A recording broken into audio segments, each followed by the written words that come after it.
Estrategias de CI Banco por Somoza Musi presenta.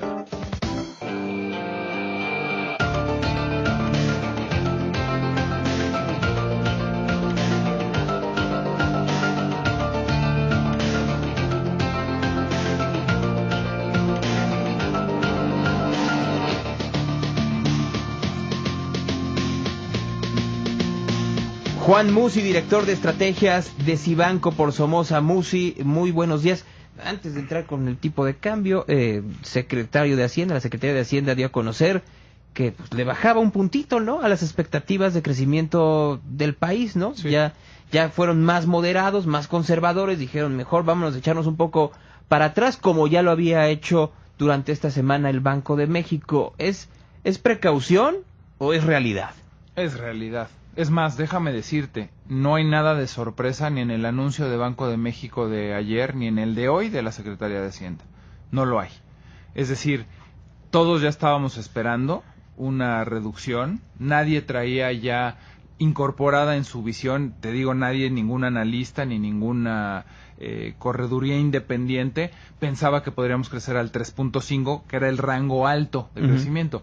Prácticamente todos ya estábamos viendo un rango entre 2.5 y 2.8, que entra dentro de este rango, ¿no? Entonces, nada de sorpresa, yo te diría es realismo, se veía venir, son muchos los actores, te digo brevemente, pero fundamentalmente la desaceleración global. Nosotros estamos sumamente ligados a la economía norteamericana y Estados Unidos va a crecer muy bien, pero digo, cuando es el único ingrediente para México, el que Estados Unidos crezca, pues estás siendo demasiado dependiente de un solo país. Y por otro lado, pues los recortes presupuestales que obedecen al tema de la reducción en los precios del petróleo, pues que o reducíamos nuestro gasto o hacíamos recortes presupuestales dramáticos o nos endeudábamos más. Qué bueno que no optamos por la segunda, ¿no? Siempre es doloroso cortarle al presupuesto, pero también habernos endeudado más pudiera haber traído implicaciones luego más graves, ¿no? Como que nos bajaran la calificación y eso cuando la Fed empiece a subir las tasas de interés nos hubiera salido carísimo, Gonzalo. Y me imagino que otro factor para que haya este nuevo rango de crecimiento tiene que ser hasta el proceso electoral. Anteriormente, cuando había elecciones, pues por alguna razón, seamos muy honestos, pues había mucho dinero que se invertía para infraestructura y que la gente viera y entonces votara por los distintos partidos que estaban en el poder en los estados o en la federación. Ahora no ha sido así. O sea, realmente las inversiones se han tenido que acotar porque, pues, para evitar que algún partido opositor en cualquiera de los estados diga hay algún tipo de trampa electoral, y esto también frena la economía. Por supuesto. Bueno, nada más este concepto que mencionas ahorita, digo, a nivel federal, implicó una reducción de 124 mil millones de pesos, que pudieron haber sido bien destinados a infraestructura, no solo infraestructura, pero también a la modernización de Pemex, y a gasto corriente también de los propios estados, ¿no? Entonces, sí, tienes razón, y ahora pues ya estamos prácticamente, a 2 semanas de las elecciones. A 2 semanas ya. Sí, y tampoco creo que tenga ningún impacto en las elecciones el haber hecho esta reducción, porque, insisto, nada de sorpresa. Yo creo que era simple realismo. Nadie traía ahí incorporada la posibilidad de crecer arriba del 3%, desafortunadamente. ¿Esto te afecta en el tipo de cambio? ¿Te afecta en el valor peso dólar? Mira, mucha gente me pregunta que si creo que el tipo de cambio está en donde está, porque en México la percepción es mala, es negativa. Y la respuesta contundente es no. O sea, el tipo de cambio hoy está en 15.24 y ayer estuvo en 15.15 y antier estuvo en 15.30, porque este tema del alza de tasas en Estados Unidos ha provocado que mucho dinero que salió de Estados Unidos durante muchos años, ahora que las tasas han empezado a aumentar, se ha regresado. Entonces estamos ante un fenómeno global de apreciación del dólar. Entonces yo te diría, hay muchas cosas mal en México, no lo dudo. La verdad es que no soy el más contento, desafortunadamente tampoco cuando vengo aquí a hablarte de mi país y cuánto vamos a crecer y cómo está la economía. Desafortunadamente la tasa de crecimiento de México es mala tirándole a mediocre, o al revés, mediocre tirándole a mala más bien. Los temas de inseguridad evidentemente tienen una cuota muy importante en la economía. Te comentaba yo ahorita, para llegar aquí tuve que sortear 3 marchas distintas. El impacto que eso tiene en la productividad diaria verdaderamente en el Distrito Federal ya es raro el día que no enfrentas una marcha. Todas estas cosas desde luego que contribuyen y le pegan durísimo a la productividad. Sí creo que podríamos tener un tipo de cambio quizás 15 o 20 centavos más fuerte si tuviéramos una economía en estas cuestiones que te acabo de comentar más sólida. Uh-huh. Pero estaría de todas formas arriba de 15. Entonces, el hecho de hoy tener un tipo de cambio arriba de 15 obedece más bien a un dólar fuerte frente a todas las monedas que a un tema de México. Y no puedo dejar de lado y no puedo negar pues que estoy viendo un problema grave de inseguridad, que estoy viendo un crecimiento raquítico en nuestra economía y pues una reforma fiscal que ha sido muy dolorosa para la gente que trabajamos y pagamos impuestos, ¿no? Alguien me decía en una conversación, bueno, le decía en una conversación privada hace un rato que en una empresa si llegas y dices, oiga, pues vamos a volver a recortar nuestra expectativa de ganancia en casi un punto, ¿no? Tanto el piso como el techo, pues al director general le dicen, señor, ahí está la puerta, agarre su bastón y su bombín. Claro. ¿No? Que debe de haber, que hay algún tipo de consecuencia. Aquí obviamente en la macroeconomía y en la economía de un país, pues es mucho más complicado que decir toma el bastón y el bombín, pero lo que me imagino que se espera también para que las inversiones fluyan de mejor forma en el país es que haya como una dirección clara de que esto tiene que cambiar en los próximos meses. Mira, lo que tenemos que encontrar son fórmulas y recetas para crecer para fomentar el crecimiento de manera interna. Te decía hace un momento, México va a crecer probablemente entre el 2.5 y el 2.7 este año, gracias a que Estados Unidos va a crecer el 2.5 o el 2.7 este año. Si Estados Unidos redujera su predicción de crecimiento de este año, medio punto o un punto, la repercusión sería directamente en nosotros. Entonces dices, ¿qué hay hoy dentro de México? ¿Qué razones, déjame llamarles, domésticas hay de crecimiento? Prácticamente no las hay, Gonzalo. Entonces, ¿qué estamos esperando? Pues, por ejemplo, la entrada en vigor de la reforma energética en el 2017, que es cuando verdaderamente empezará a fluir. Algo antes del 2017, déjame darte una buena noticia. Ayer se anunció lo que llegó por inversión extranjera directa. Fueron 7 billones en el primer trimestre. Si anualizáramos esta cifra, nos llegarían 28 billones de dólares. Eso nos daría sin duda un mayor crecimiento. No va a ser así porque ahí está la venta de Usacell, que entró en ese trimestre. Que es AT&T, entonces entra el dinero de AT&T a México y se ve como inversión extranjera directa. Exacto, pero si ese concepto lo lográramos subir del promedio histórico que traemos entre 20 y 21 mil millones de dólares, lo lográramos llevar, imagínate que tuviéramos un mejor Estado de Derecho, imagínate que tuviéramos mejor seguridad y que la inversión extranjera directa promediara 30 a 35 mil, pues igual y creceríamos al 3,5 o al 3.7%.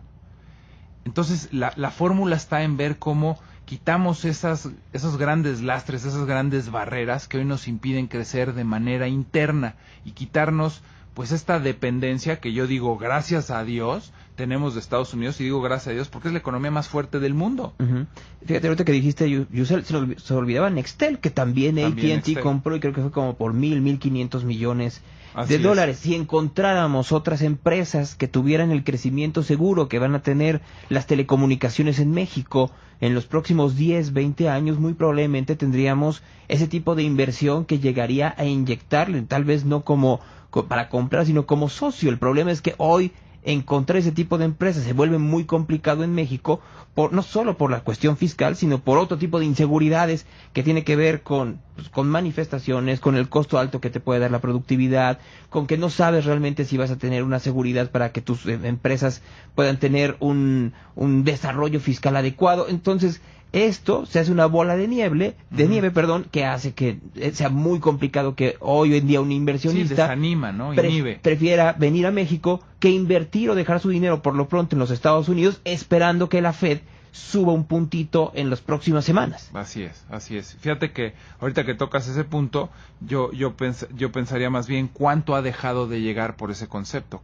Si lográramos cuantificar cuántas empresas que estaban a punto de tomar la decisión por México y acabaron yéndose a Tailandia, o por México y acabaron yéndose a Corea del Sur. Y estoy pensando en economías realmente contra las que competimos al momento de tener que tomar este tipo de decisiones. Todo lo que está pasando en el Bajío, en el centro del país, y que es inversión Puebla que está llegando automotriz, es fantástica, es maravillosa, pero aún es insuficiente para las tasas de crecimiento que necesitamos. Si este sexenio volviéramos a crecer en promedio a niveles de 2,5%, sería el tercer sexenio consecutivo en el que en promedio estamos creciendo a niveles del 2%. Los otros dos anteriores así fue también. Y un país de las características del nuestro, si no crece al 4 o al 4,5%, nunca vas a sacar a 50 millones de mexicanos de la pobreza.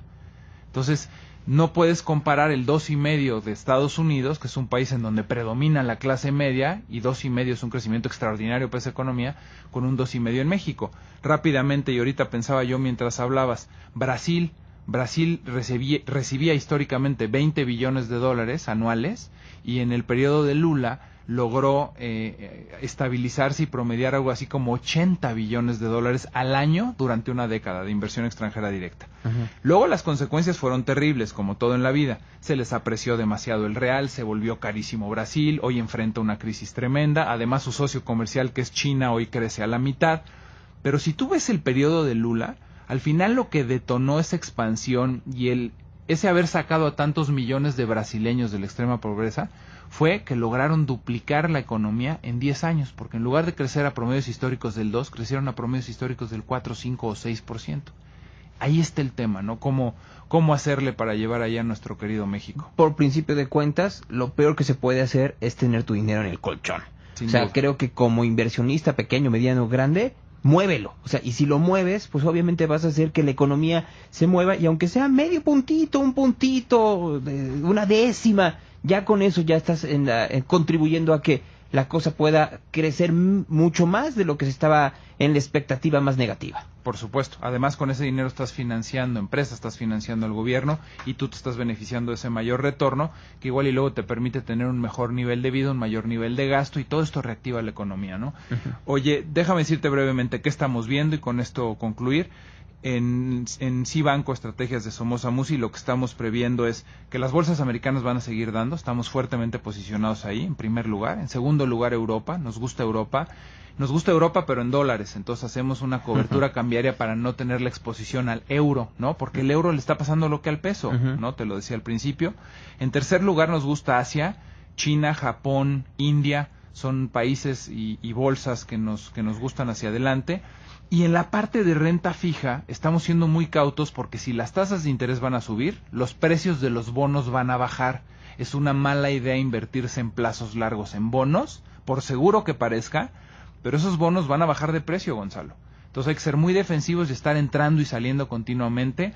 Y en materia de tipo de cambio nos ha funcionado muy bien, y hemos visto un comportamiento en donde debajo de 15.20 nos gusta comprar y acumular algo de dólares en los portafolios, y cuando brinca y sube arriba de 15.40, 15.50 somos vendedores, ¿no? Y esto nos ha permitido en el conservador estar a niveles del 6, en el moderado a niveles del 8 y en el agresivo a niveles del 12% anual. Bien, una receta rápida para poder hacer crecer el dinero en una economía deprimida, y creo que eso siempre lo agradece cualquier persona. Así es, mi querido Gonzalo. Quienes nos quieran contactar, me encanta que a través de la vía del Twitter nos sigan, nos pregunten dudas, etcétera, @CI Somoza Musi, y nos pueden llamar en el 1100-1586, 1100-1586, y del interior 01800-890-3834. Bien, en 15 minutos Juan demostró por qué es el director de estrategias de Cibanco por Somoza Musi. Juan, Gonzalo, muchas un placer gracias. estar contigo, de verdad. Gracias. Siempre es un gusto. Pausa, regresamos aquí en ¿Qué tal, Fernanda?